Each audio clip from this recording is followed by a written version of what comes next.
Hello दोस्तों, स्वागत है आपका हमारे एक और नए ब्लॉग में। तो आज हम आपको लेके चलेंगे महाराष्ट्र, और वहाँ पे क्या दिखाने वाले हैं ये आपको वीडियो में आगे पता चलेगा। अभी दिल्ली के डोमेस्टिक एयरपोर्ट पे आ चुका हूँ, और यहाँ से मेरी फ़्लाइट है दोपहर 12 बजे की, जो कि 2:15 पे महाराष्ट्र के पुणे एयरपोर्ट पे पहुँचा देगी। तो मैं जा रहा हूँ ज्योतिर्लिंग के दर्शन करने के लिए। महाराष्ट्र में 3 ज्योतिर्लिंग आते हैं जो कि पुणे से पास में है। पुणे शहर वेल कनेक्टेड है फ़्लाइट से भी और वाया ट्रेन, और आसपास के स्टेट से वहाँ पे बस सर्विस भी बहुत अच्छी है, जैसे बेंगलुरु, मुंबई, इंदौर। राजस्थान के बड़े शहरों से जैसे जयपुर, जोधपुर, उदयपुर सारे वेल कनेक्टेड हैं। तो आप जहाँ कहीं से भी पुणे आना चाहते हैं तो आप ट्रेन से भी आ सकते हैं, बाई बस भी आ सकते हैं और फ़्लाइट से भी आ सकते हैं। तीनों की कनेक्टिविटी बहुत ही अच्छी है। तो हमारी फ़्लाइट दिल्ली से उड़ान भर चुकी है। अब मैं आपको बताता हूँ पुणे से तीनों ज्योतिर्लिंग आपको कैसे जाना है। तो महाराष्ट्र में 3 ज्योतिर्लिंग आते हैं, जैसे कि आपको मैं पहले भी बताया हूँ। पहला है त्र्यंबकेश्वर, दूसरा है घृष्णेश्वर, तीसरा है भीमाशंकर। तो अब आपको कैसे ट्रैवल करना है ये भी मैं आपको बताता हूँ। जब आप पुणे पहुँच जाओगे तो वहाँ से आपको 1 दिन लगेगा भीमाशंकर जाने के लिए, जो कि अलग रूट पे है। और जो दूसरे 2 ज्योतिर्लिंग हैं त्र्यंबकेश्वर और घृष्णेश्वर, ये एक साइड में है। तो आपको ऐसे प्लान करना होगा, 1 दिन आप स्पेशल पुणे से भीमाशंकर के लिए रखो और 2 दिन या 1 दिन रखो त्र्यंबकेश्वर और घृष्णेश्वर के लिए। हालांकि दोनों 1 दिन में भी कवर हो सकता है, लेकिन वो जल्दी जल्दी में हो जाएगा। आपके पास टाइम है तो आप 2 दिन का प्लान बनाओ। किसी भी साधन से अगर आप पुणे सुबह सुबह पहुंच जाते हो तो आप पहला दिन भीमाशंकर करो। पूरा दिन, अगर सीजन का टाइम होगा तो पूरा दिन लग जाएगा आपका, या फिर ऑफ सीजन होगा तो हो सकता है आप जल्दी वहाँ से दर्शन करके वापस आ जाओ और वापस आप फिर पुणे आ जाओ। और अगर आप दोपहर में पहुँच रहे हो कभी या शाम के टाइम पहुंच रहे हो तो ज़्यादा अच्छा है कि आप वहां से नासिक के लिए बस लो। तो अगर आप पहले दिन भीमाशंकर कर लेते हो तो उसके बाद आप दूसरे दिन का नाइट स्टे पुणे में करो, दूसरे दिन आप नासिक के लिए बस लो।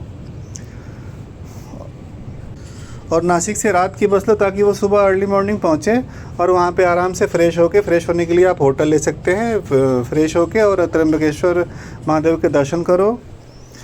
और अगर आप वहाँ पे स्टे करना चाहते हो नाइट स्टे, तो वहाँ पे नाइट स्टे करो, शाम की आरती अटेंड करो। और अगर आप वहाँ से औरंगाबाद, जो कि अब महाराज छत्रपति संभाजी नगर हो गया है, वहाँ जाना है तो आप वहाँ से नासिक से बस भी ले सकते हो। तो फिर आप इवनिंग तक पहुँच जाओगे संभाजी नगर। संभाजी नगर पहुँच के आप सबसे पहले एलोरा केव चले जाओ, जो कि 6 बजे तक ओपन रहता है। आप कोशिश करो कि 3 बजे तक एटलीस्ट वहाँ पहुँच जाओ। और एलोरा करने के बाद आप घृष्णेश्वर महादेव के मंदिर जाओ, दर्शन करो, और वहाँ से सिटी बस लेके वापस संभाजी नगर आ जाओ। संभाजी नगर से फिर वापस पुणे आ जाओ। तो अब मैं पुणे एयरपोर्ट पे लैंड कर चुका हूँ, और पुणे एयरपोर्ट बाहर से कुछ ऐसा दिखता है, खूबसूरत सा। पुणे एयरपोर्ट से बस की फ्री सर्विस है पार्किंग स्टैंड तक जाने के लिए, जो कि पास में ही है।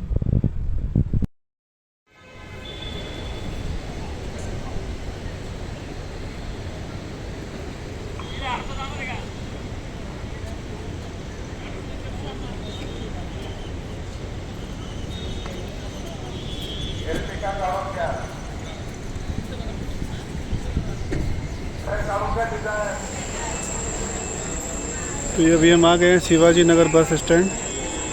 काफ़ी बड़ा है और यहीं से हर जगह की बस मिलेगी आपको जाने के लिए। नया बना हुआ है बस स्टैंड,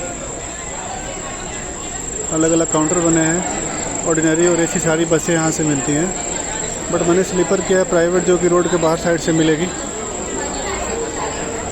अलग अलग जगह के लिए अलग अलग से ये इंक्वायरी काउंटर बने हुए हैं। इसका यहाँ है, नासिक का उधर आगे था।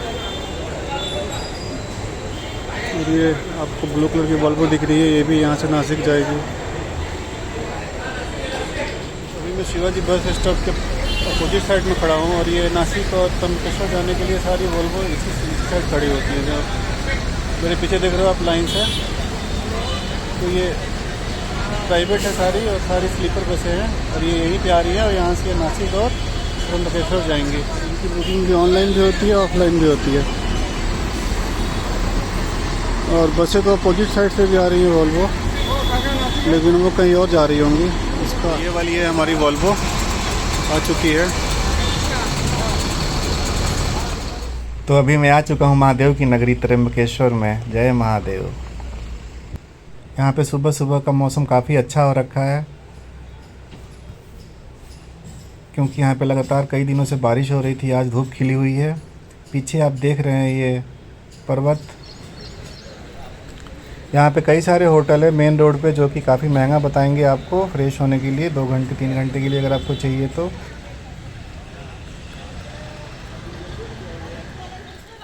दोस्तों आ गया हूँ मैं यहाँ पे त्र्यंबकेश्वर महादेव के पास। अभी मैं मंदिर में जा रहा हूँ दर्शन करने के लिए। अभी सुबह सुबह ही यहाँ पे मैं पहुँचा और फ्रेश होने के लिए अलग से एक होटल लिया। फ्रेश होकर फिर निकले हैं। आपको 300 से 500 तक 2 घंटे के लिए होटल मिल जाएगा फ्रेश होने के लिए। तो थोड़ा ढूंढना पड़ेगा, लेकिन मिल जाता है। बिल्कुल सुबह सुबह का समय है। सारे लोग अपने फूल और प्रसाद बेचने में लगे हुए हैं। त्र्यंबकेश्वर 12 ज्योतिर्लिंगों में से एक ज्योतिर्लिंग है। यहीं पे गौतम ऋषि ने कभी तपस्या की थी, तब जाके गोदावरी नदी का उद्गम यहाँ से हुआ था। और ये नासिक से होकर जाती है, जहाँ पे कुंभ भी लगता है। तो 12 ज्योतिर्लिंग में से एक उत्तराखंड में केदारनाथ, 2 गुजरात में है सोमनाथ और नागेश्वर, 3 महाराष्ट्र में है त्र्यंबकेश्वर, कृष्णेश्वर और भीमाशंकर, एक रामेश्वरम, एक आंध्र प्रदेश में है मल्लिकार्जुन, एक झारखंड में है बैजनाथ, एक उत्तर प्रदेश में है वाराणसी और 2 एमपी में है ओमकारेश्वर और महाकाल। महादेव की कृपा से आज मैं चौथे ज्योतिर्लिंग के दर्शन करने के लिए आया हुआ हूँ। केदारनाथ, ओमकारेश्वर और उज्जैन के बाद ये चौथा ज्योतिर्लिंग है मेरा। आज वैसे मंदिर में भीड़ काफ़ी कम है, तो अभी हम चलते हैं मंदिर के अंदर दर्शन करने के लिए। आगे जगह नहीं है।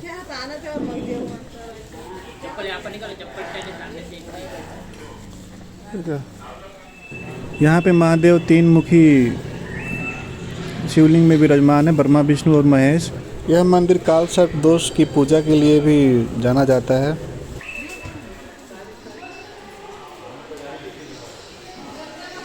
अभी हम मंदिर के अंदर में आ गए हैं और ये पूरी लाइन लगती है जब भीड़ होती है, तो उसके लिए ऐसे सिस्टम बनाया हुआ है। बैठने की जगह भी बनाई हुई है। यहाँ पे बहुत भीड़ होती है, लेकिन अभी मैं ऑफ सीजन में आया हूँ आजकल, तो ये काफ़ी खाली है। हो सकता है होप कि जल्दी दर्शन हो जाए महादेव के। बाकी मैं आपको बताता हूँ।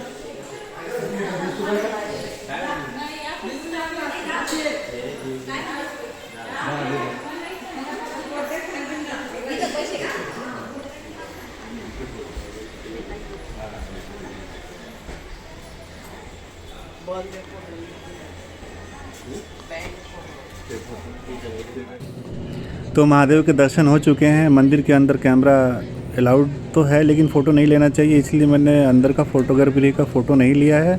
अभी बाहर से आपको मंदिर दिखा रहा हूँ, मंदिर परिसर। इस मंदिर का निर्माण पेशवा बाजीराव प्रथम के पुत्र नाना साहब पेशवा ने 1755 और 1786 के आसपास करवाया था। दोस्तों अभी मैं हूँ त्र्यंबकम महादेव के मंदिर में और सुबह सुबह मैं पहुँच गया था, तो फ्रेश होके होटल से दर्शन करने आ गया और अभी दर्शन भी हो गए हैं महादेव के। काफ़ी अद्भुत है मंदिर, अंदर से भी तो काफ़ी अच्छा है, लेकिन मैं उसका वीडियो आपको बना नहीं सका तो दिखा नहीं पाऊँगा। बाकी आप ये देखो मेरे पीछे, ये पीछे आप देख रहे हो ब्रह्मगिरी की पहाड़ियाँ हैं सारी, जो कैमरे में दिख रही हैं। यहाँ पे गौतम ऋषि ने कभी तपस्या की थी गोदावरी के लिए। गौतम ऋषि अपनी पत्नी अहिल्या के साथ इसी ब्रह्मगिरी पर्वत पर रहते थे, तो बाकी ऋषि उनसे काफ़ी ईर्ष्या रखते थे। तो कभी गौतम ऋषि के खेत में उन्होंने एक बहुत कमज़ोर सी गाय को, मायावी गाय को छोड़ दिया। गौतम ऋषि उसको जब भगाने के लिए गए तो पतली सी छड़ी से उसको भगा रहे थे, तो गाय वहीं पे मर गई। गौतम ऋषि पे गौ हत्या का पाप लग गया। पाप से मुक्ति पाने के लिए उन्होंने भगवान शिव की आराधना की। जब शिव प्रकट हुए तो उन्होंने गंगा को भेजने के लिए यहाँ पे कहा, तो वही गंगा गोदावरी आप सुने होंगे, गंगा गोदावरी कहा जाता है। तो गोदावरी यहाँ पे अवतरित हुई। तो ये कहानी है जो इस ज्योतिर्लिंग से जुड़ी हुई है।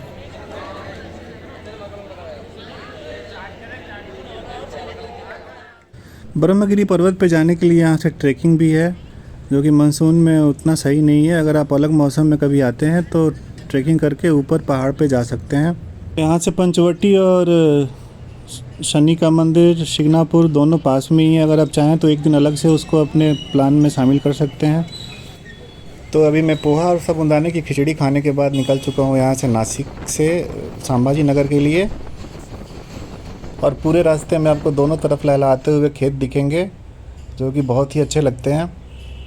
रोड की कंडीशन भी ठीक है, कई जगह काम चल रहा है लेकिन कंडीशन ठीक है। यहाँ से एक्सप्रेसवे भी गया हुआ है नागपुर मुंबई वाला, लेकिन उस पर बस नहीं जाती है। अगर आप ग्रुप में ट्रैवल कर रहे हैं तो आप टैक्सी हायर कर सकते हो, आपके लिए सबसे बढ़िया रहेगा। तो दोस्तों, नासिक से 5 घंटा ट्रैवल करने के बाद अभी मैं पहुँच चुका हूँ एलोरा। और अभी आप देख रहे हैं एलोरा केव का ये कैलाश मंदिर। इस मंदिर को कहा जाता है कि ये मंदिर पहाड़ के ऊपर से काटते हुए नीचे तक बनाया गया है, और इतनी अद्भुत कलाकृति है कि आप देख के दंग रह जाओगे। एक एक इतनी सुंदर सुंदर मूर्तियाँ, इतनी बारीक कारीगरी, बारीक कलाकृति। ये मंदिर भी देखा जाए तो वैसे 3 फ्लोर का है।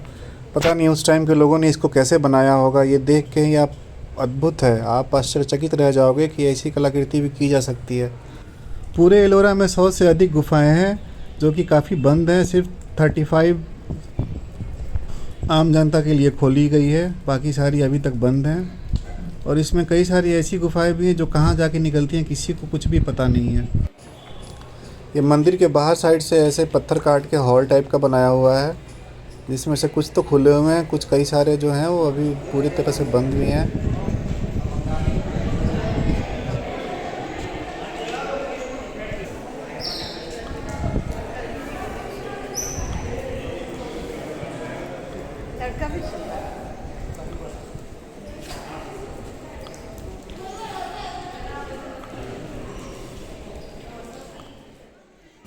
और सबसे कमाल की जगह तो मैं आपको अब दिखाने वाला हूँ। ये सीढ़ी भी पत्थर काट के बनाया गया है और इसके अंदर बड़ा सा हॉल है, आप उसको कमरा कह सकते हो। उसमें भी अद्भुत कलाकृति है और वहाँ पे एक सुंदर सा शिवलिंग भी है। तो चलिए आपको लेके चलता हूँ ऊपर।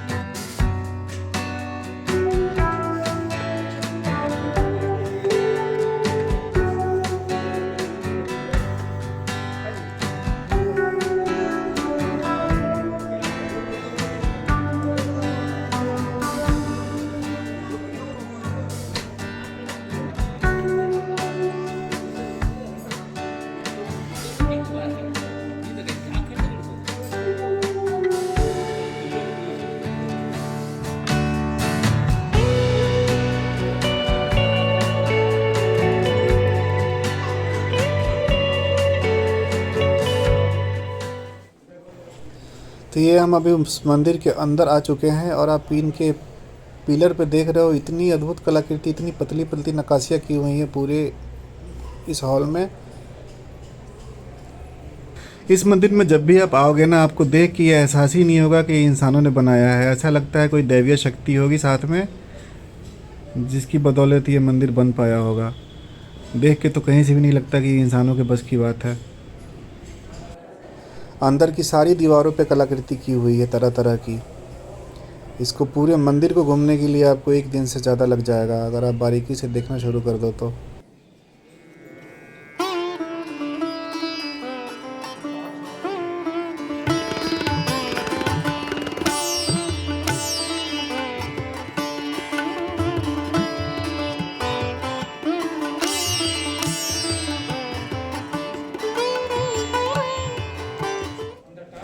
और ये कैलाश मंदिर के अंदर गर्भगृह में बहुत ही सुंदर भगवान शिव का शिवलिंग है। और ये सुंदर सुंदर मूर्तियाँ देख के तो ऐसा लग रहा है अभी आँख खोलेंगी और बातें करने लगेंगी। इतना पुराना होते हुए भी इतना जीवंत है ये।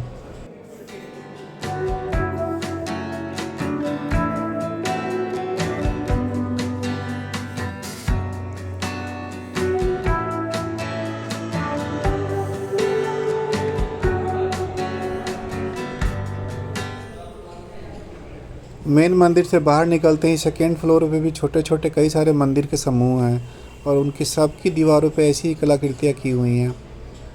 अद्भुत है ये मंदिर, अद्भुत। इसको एक बार अपने जीवन में ज़रूर देखना चाहिए। ये मंदिर ऊपर से नीचे की तरफ एक ही पत्थर से तराशा हुआ है, जो कि विशाल चट्टान से बनी हुई है। कहा जाता है कि इसको 8वीं शताब्दी में राष्ट्रकूट वंश के निर्माताओं ने इसका निर्माण किया था। इसकी पूरी दीवारों पर रामायण और महाभारत को बहुत अच्छे से चित्र के द्वारा उकेरा गया है।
में और आप देख सकते हैं कितना अद्भुत है ये।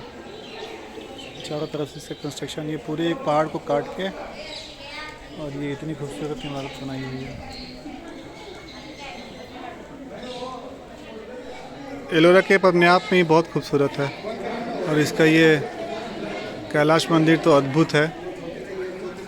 आप ये देख रहे हैं ये सब सील कर दिया गया है। इधर से जाने का रास्ता है अंदर में, ये पता नहीं कहाँ जाता है। यहाँ पे बहुत सारी ऐसी गुफाएं हैं जिनको पूरी तरह से सील कर दिया गया है।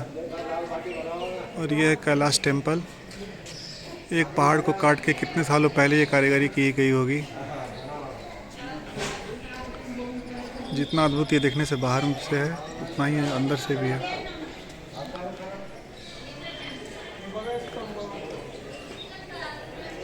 ये मंदिर आप इतना अद्भुत है कि मुझे बार बार ये रिपीट करना पड़ रहा है। आप जब भी मौका मिले एक बार इसको अपने जीवन काल में ज़रूर देखें, तभी आपको पता चलेगा कि आप बंदर से मनुष्य नहीं बने थे। आप शुरू से ही बहुत ही एक उन्नत सभ्यता का हिस्सा हो। आप रामायण महाभारत से आते हो, तब से आपकी हिस्ट्री है और न जाने उससे भी कितने युग पहले से। तो दोस्तों, आपको अगर ये पूरी वीडियो अच्छी लगी हो तो सब्सक्राइब करिए, लाइक करिए और अपने दोस्तों के साथ शेयर करिए और पार्ट 2 का इंतज़ार करिए। तो एलोरा के एक साइड में 4-5 गुफाएं और हैं जो कि मैं आपको बाहर से वीडियो में दिखाना चाह रहा हूं, तो दिखाता हूं अभी। इसमें से कुछ तो बौद्ध धर्म को समर्पित हैं, कुछ हिंदू धर्म को समर्पित हैं ये गुफाएं।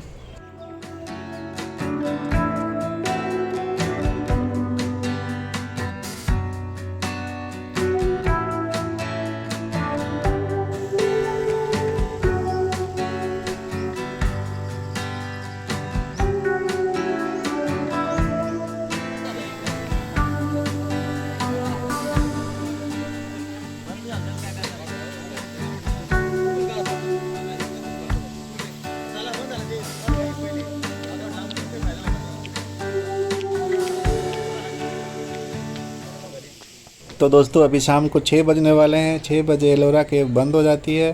तो अभी हम चलते हैं यहाँ से कृष्णेश्वर महादेव के दर्शन करने के लिए। वहाँ पे भी कैमरा अंदर अलाउड नहीं है, तो मैं आपको बाहर से ही वीडियो थोड़ा सा दिखा पाऊँगा। ये भी ज्योतिर्लिंग है। तो इसी के साथ पार्ट 1 ख़त्म होता है, जिसमें आपको 2 ज्योतिर्लिंग के दर्शन कराए हैं और नेक्स्ट के लिए अगले ब्लॉग में आपको लेके आऊँगा।